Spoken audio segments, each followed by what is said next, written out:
whispering in the trees. It's two cities and they're only... Hey, Andrew. Hi, how are you? I'm very good, sir. What's the temperature out in Vegas? Well, right now I just flew in from Vegas. I'm in Mississippi. I'm in Biloxi, Mississippi. But I'll be back in Vegas January 3rd. Your arms must be tired. I got a great story about Steve Wynn. Can I tell it? Absolutely. For those of you that don't know, Steve Wynn is either legally blind or completely blind, if I'm not mistaken. Just about. But he was one of the original great casino builders in Las Vegas. And he got started with he came into town and bought into the Frontier, and Howard Hughes ended up buying the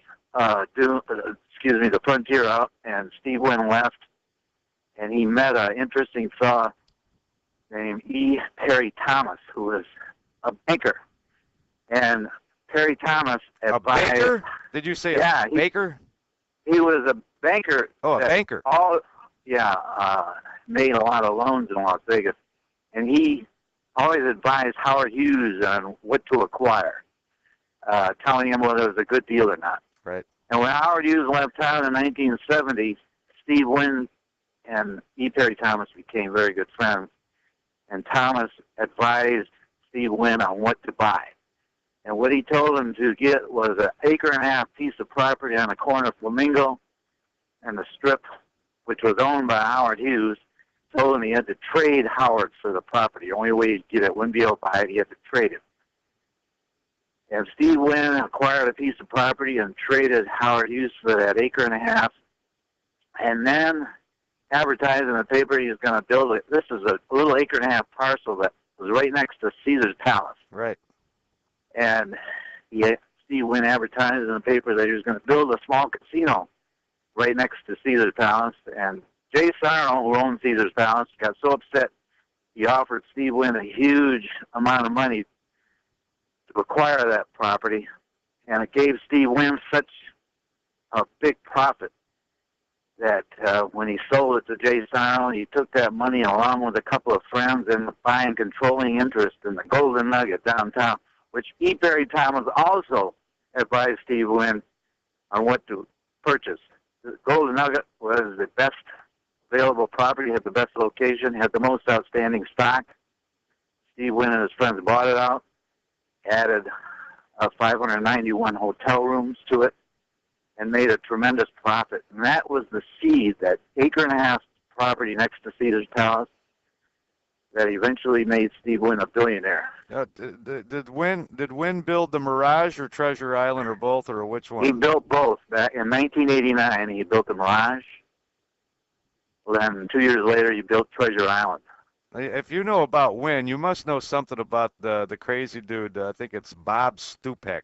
You know him? Yeah, he died 2 years ago. Oh, did he really? He owned the Stratosphere, yeah. Exactly, and that was there was a pretty funky little neighborhood behind that hotel. I worked kitty corner from there, and he was constructing that carnival ride of some type on top of the building. I know that eventually it got done. There's one other great story involving Bob Stupak. He wrote in his biography this little piece.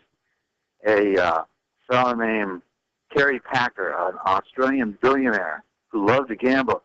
He's playing blackjack in Stupak's Stratosphere back in about 10 years ago. And a Texas millionaire is sitting next to this guy at a blackjack table who's rather drunk and trying to coerce Kerry Packer into playing poker, which he doesn't do. Right. And while they're playing blackjack, the Texan starts abusing the dealer. And Kerry Packer got fed up with it and told the guy to shut up. And Kerry Packer, the guy said, "Listen, you know who you're talking to? I'm worth $60 million. And Kerry Packer looked at him, pulled out a silver dollar, and flipped it in the air and said, "I'll flip you for it." And they, for $60 million. And the guy got so upset he packed up and left. This guy Helmuth. You know this guy Helmuth? Yeah, Phil Helmuth. He's a professional poker player. Yeah, he just berated me one day For whatever reason, he was sitting down in a poke, and it was a seven card stud game, high low. I don't know why he was in that game. It was a $5 bet, I believe. It was a game that basically some locals would there'd be four locals in that game almost every night at the Sahara, and they would just chop up tourists. You know what I mean? Yeah. People would sit down with 500, and they would just get them and eat them alive, and basically whoever could get whatever amount of money, but they would just destroy tourists in that game. But he was one of the most obnoxious, ornery, unlikable people I've ever met in my life, and that applies to most poker players. Most poker players are just miserable human beings, including me. When I play poker, I'm pretty obnoxious. I drive you nuts. I raised blind. You know what I mean?